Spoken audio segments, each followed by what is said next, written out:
Good morning, ladies and gentlemen. Again, my name is Alex Smathers. I'm the prosecutor assigned to this case. I represent the state of Wisconsin.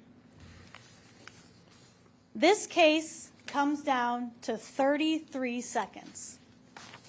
That's right, 33 seconds. This whole case, you'll be here for several days, and the most important part of this is 33 seconds.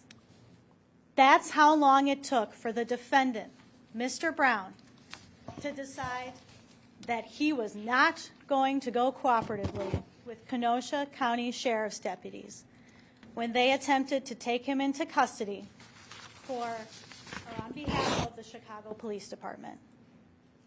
So, let's rewind. October 21st, 2021. Officers are on duty, Kenosha County Sheriff's Department officers, just on their regular patrol when they get dispatch information.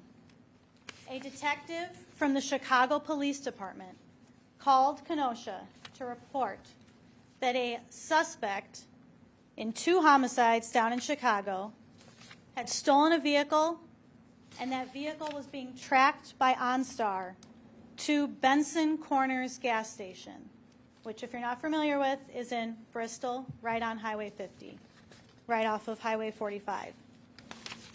So the detective calls us and says, hey, can you send some deputies to see if the car is there and to see if the vehicle is occupied and by whom? They don't know who's involved in these homicides. They just know the car that was stolen is in our jurisdiction, and they call Kenosha for help. Deputy Coltrip is one of the first deputies on scene. He happened to be nearby. He drives through the parking lot, sees that the vehicle is occupied by one person, and he parks across the gas station lot just to keep an eye while other officers respond. While he's watching the vehicle, you'll hear that the brake lights are going on and off, that he sees movement within the vehicle, so someone's in there. Other officers do arrive. You'll hear from Deputy Juan Avila, Deputy Patrick Wyand, and Deputy Terry Tiff. With Deputy Terry Tiff is his canine officer, Canine Riggs. He and Canine Riggs have been at this for a long time. They are trained. This is what they do. They catch the bad guys. So they all show up, and as soon as the 4 deputies are there, Deputy Tiff makes the call and says, let's initiate a high-risk traffic stop. Again, they have the stolen vehicle. They have someone in it. He's pumping the brakes. Let's go. And this is where those 33 seconds come into play. All 4 vehicles surround the defendant and the stolen vehicle. Deputy Coltrip gets on the intercom and says, get out of the vehicle with your hands up. And that starts the clock. He starts giving commands. There's lights. There's 4 vehicles, all marked Kenosha County Sheriff's Department. He's now giving him lawful commands to get out of the vehicle. The defendant has no intention of being taken into custody. 0. He's gotten out of Chicago, he's gotten to Kenosha, and he's looking to keep going. So the defendant immediately gets out of the vehicle and starts running. All 4 officers, plus Canine Riggs, jump out of their squads and give chase. Canine Riggs is trained to chase and stop a suspect, so he goes first. While officers are chasing the defendant, he produces a firearm.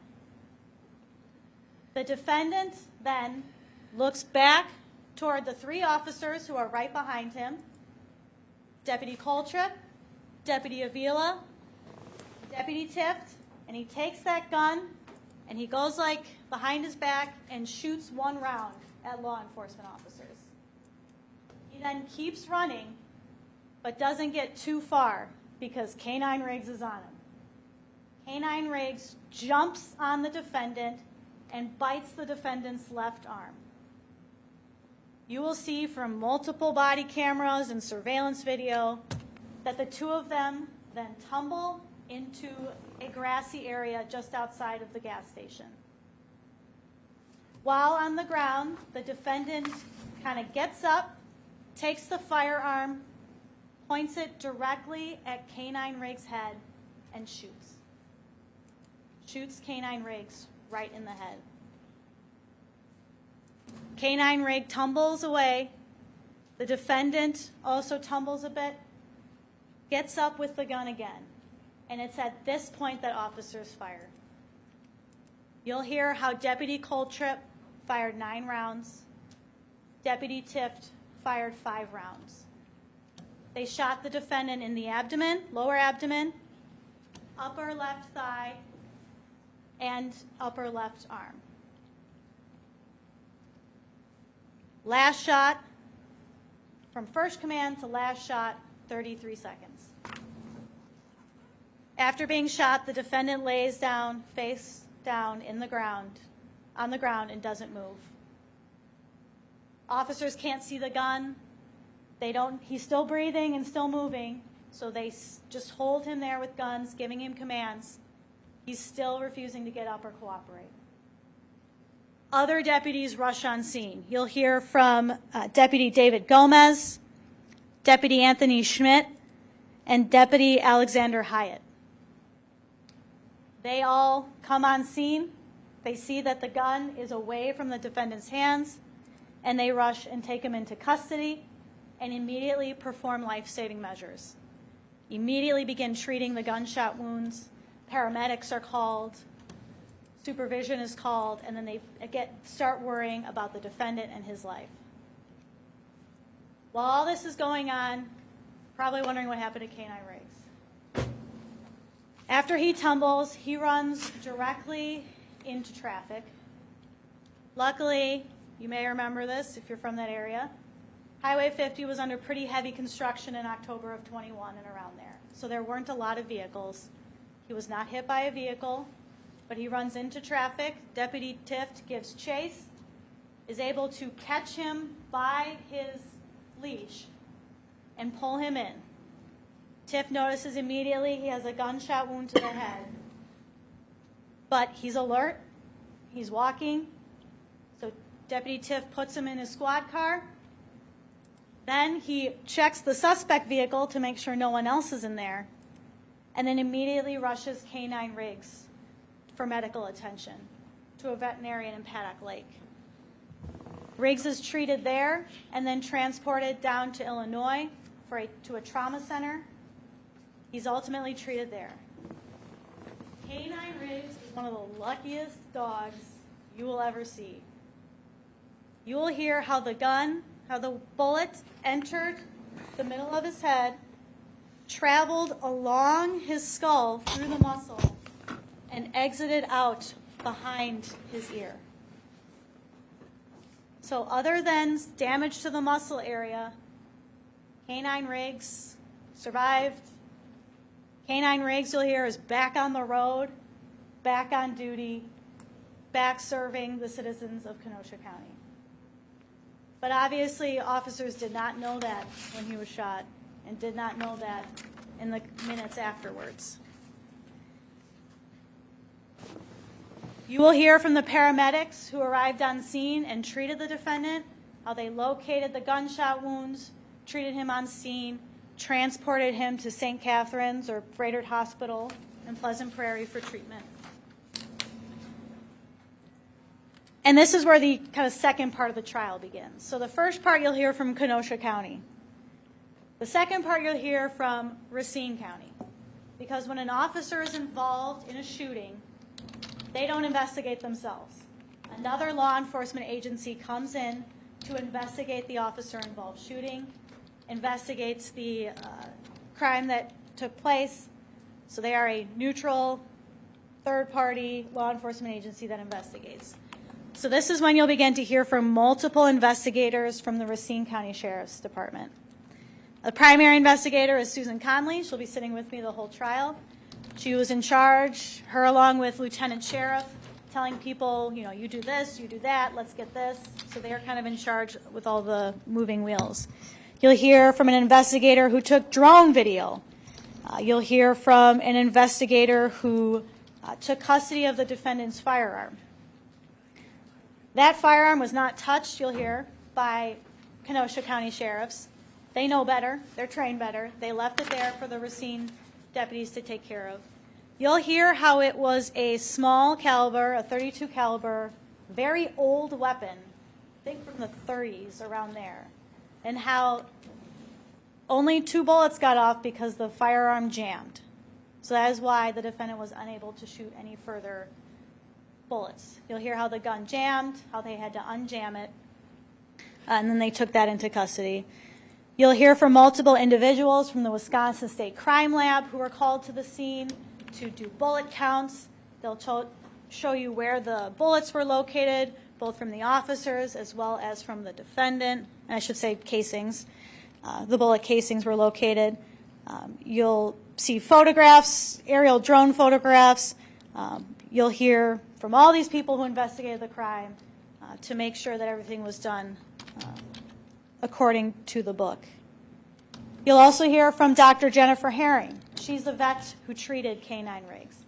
And you'll see pictures of his injuries. She'll tell you his treatment plan, how he was in the hospital from October 21st to October 24th, and then discharged from there after treatment.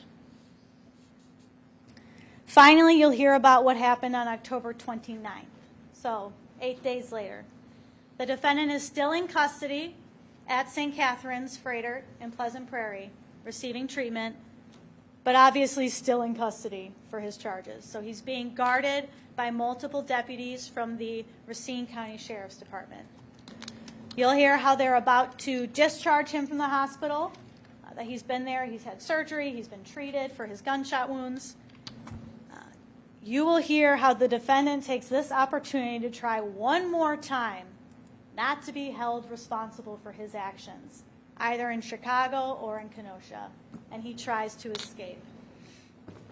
He takes the opportunity of discharge and not being, as fully shackled or handcuffed as he was before. You'll hear from the deputies who were walking him up and down the hallway as he's, after major surgery, they make you walk the hallways.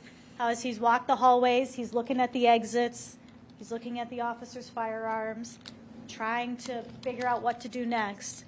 And then finally, how he tries to run out of his room into a fire escape hallway. He doesn't make it very far. Deputies take him into custody again immediately.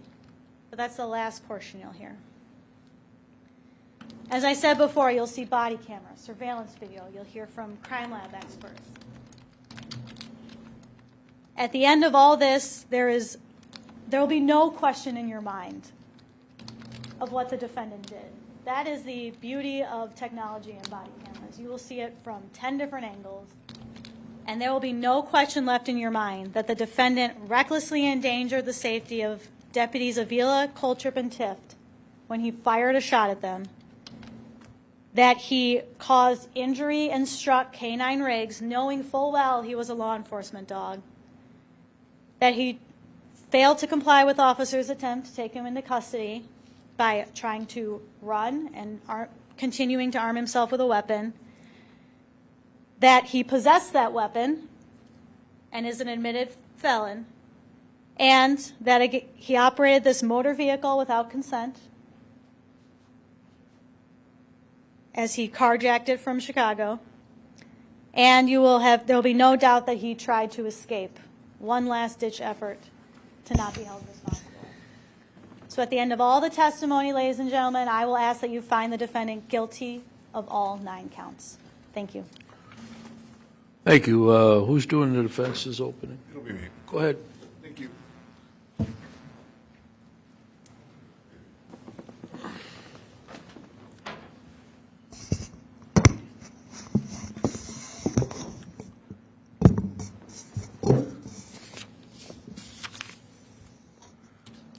Ladies and gentlemen of the jury, as the state mentioned, you're going to hear a lot of evidence and you're going to see a lot of video footage during the course of this trial.